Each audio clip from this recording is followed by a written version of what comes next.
I remember hearing a knock at the door. Richard got out of bed, and that's when I saw the police officer standing in my bedroom doorway. I could see his gun in his holster. Yeah, I was in shock. Louise Beeston and her husband Richard Boyle were raided by the Australian Taxation Office and the Australian Federal Police in the early hours of April 2018. I wasn't allowed to watch them go through my things. I had to sit in the living room with the police officer there. They went through all of our laptops, not just our phones. Nothing can prepare you for that.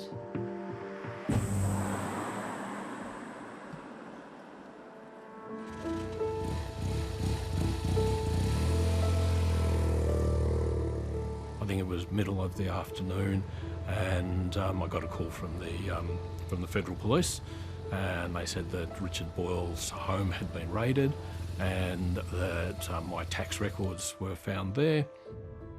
It's obviously extremely concerned. Dirk Fielding's world collided with Richard Boyle's when he sent a distressing fax to the ATO in May 2017. I literally begged. I needed help. I wasn't trying to avoid the tax. All I was saying was that I just needed to get back on my feet, and that's when Richard contacted me. Fielding's publishing business of 35 years was in serious trouble. In April 2016, I had an aneurysm on my vertebral artery in my brain that ruptured, and as anybody knows, that's virtually a death sentence. Not many people make it into hospital. It was a long road to recovery. I was one of those people who had to learn how to walk again, how to swallow. His wife Kay had to take over the business. An employee took advantage of his absence and began defrauding them. It was horrific. It was just like being in a nightmare. You just wanted to wake up from it and have things go back to where they were. Then the tax office came knocking. Dirk, do you remember when they first garnished our account back in May of 2018 against all the other factors? A garnishee is a debt collection tool that allows the tax office to take money from a taxpayer's bank account when it believes tax is owed. The ATO took out 100% of the money in our account. How desperate was your situation back then? My situation was extremely desperate. My family and my business is my life. I have been in this building for 35 years. This is my identity, and to have all that taken away from me, it was a very traumatic time.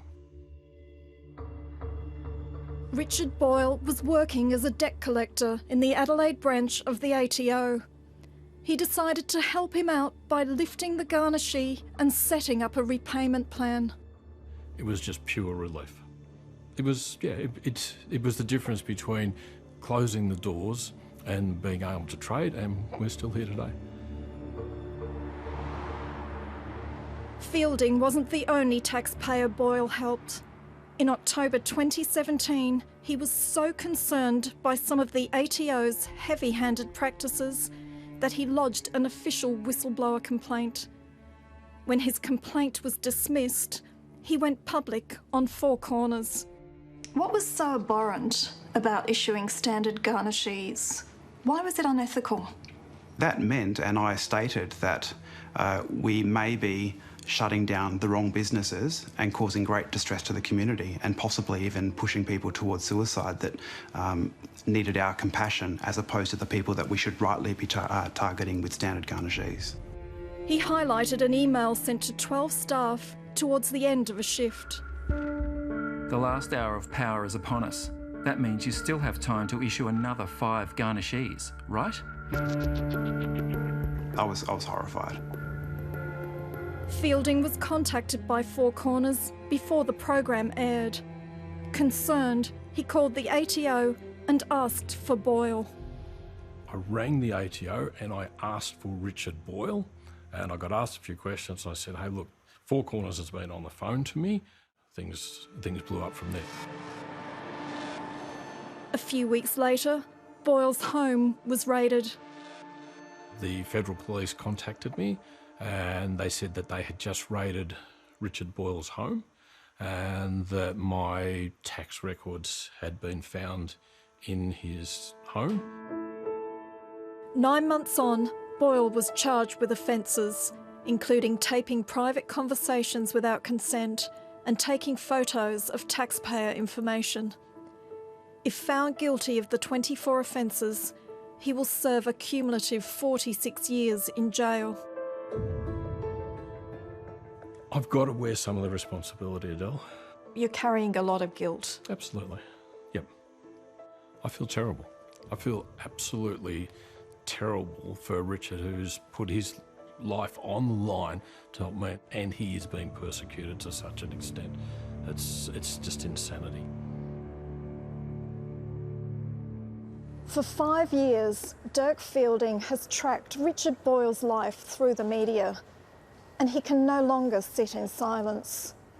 Last year, he wrote to me, and in the letter he said, I begged for help, and Richard helped. I'm to blame. Richard did the right thing by me. He did what he had to do.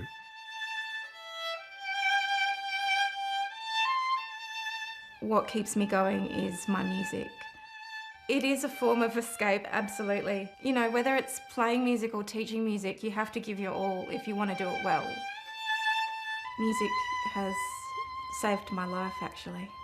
Music saved my life.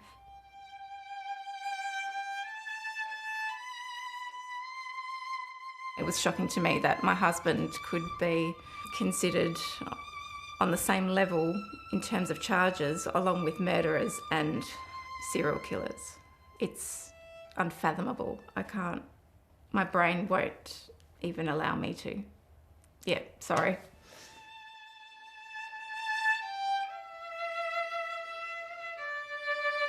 Boyle declined to be interviewed for this story for legal reasons, but his wife agreed to share the nightmare that began when he spoke up over 5 years ago. It's been very difficult for me to have to go to work and leave Richard at home. There's some days when I'm at school and, for instance, he won't answer his phone. Like, I'll try and get in contact with him. I'm so relieved when I finally do get through to him and I walk through that front door and give him a massive hug, because yeah, that's the kind of toll it's taken on me personally. It's just like, is my husband still alive? Is he going to be dead when I arrive home because of the stress that we've both been put through for years and years? With criminal charges, Boyle has been unable to work. The hardest part of all of this is the fact that there's no end in sight. Like, we're in our 6th year now. 6 years of this. Like, we can't get on with our lives. We haven't had children. Like, we've had to put our life effectively on hold for years. Can you ever imagine life being normal? I don't know what normal is. It's been that long. Richard Boyle, stand with Richard Boyle, stand with Boyle is one of 2 whistleblowers facing criminal charges by the Commonwealth. Whistleblowers make Australia a better place. They should be protected, not punished. Kieran Pender is a senior lawyer at the Human Rights Law Centre, which advocates for whistleblowers.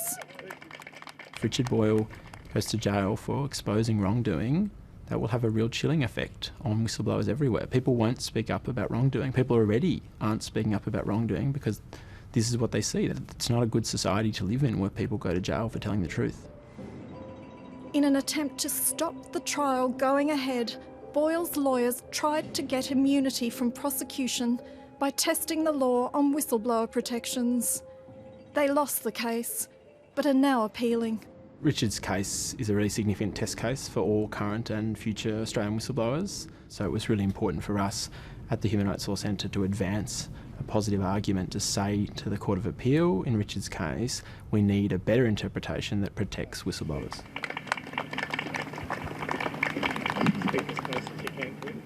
Yeah, thank you very much. I think the saying is an FORJ stops democracy decay. Former Senator Rex Patrick has been following Richard Boyle's case since the start. I can't imagine a situation where Richard Boyle is sitting in jail and there isn't public outrage. Patrick launched a Senate inquiry to find out why the ATO had disregarded Boyle's internal whistleblowing. The Senate found that the investigation was superficial in nature. They were words that I could get bipartisan support on. I would have simply said it was botched. The ATO watchdog, the Inspector General of Taxation, held an inquiry that found problems at the Adelaide branch for a limited period, which were addressed when it was raised. Only after he was charged was it acknowledged by the Inspector General of Taxation that the ATO were operating in a manner that was egregious and harmful to businesses. This whole thing is a Shakespearean tragedy. The ATO said in a statement it was not appropriate to comment on specific matters which were currently before the court. Being a whistleblower in Australia is only for the brave-hearted. People cheer whistleblowers, but they don't employ them. Jeff Morris is one of the country's most celebrated whistleblowers after going public in 2013 on a financial planning scandal inside the Commonwealth Bank. That's just the start. He's become a mentor for whistleblowers like Boyle and appears at events like this one in August this year, lobbying for stronger protections.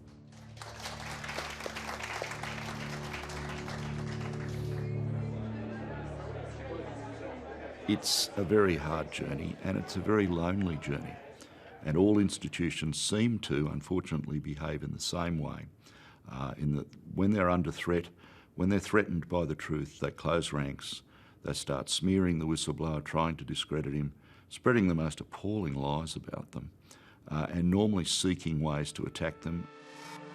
Morris is concerned the Commonwealth is persecuting whistleblowers like Boyle. The ultimate irony is that now millions of taxpayer dollars are being squandered in this awful pursuit of him through the court system, seeking to impose a criminal penalty on a man who exposed wrongdoing within one of our Commonwealth Government institutions and has changed things for the better. It's a terrible thing that's being done to him. It's a shameful thing that's being done to him. And I think most Australians would agree that this is just not right. Morris isn't the only voice calling for change. In recent months, there's been a groundswell in support for stronger whistleblower protections. What you're seeing here today is the whole of the crossbench uniting and saying to the Albanese government, drop the charges against Mr. When will Boyle. you fix whistleblower protection Treat the laws? whistleblower as a hero, not a villain. The prosecutions are having a chilling effect on whistleblowing in Australia. There are also growing calls for the Attorney General, Mark Dreyfus, to use his powers to pardon Boyle.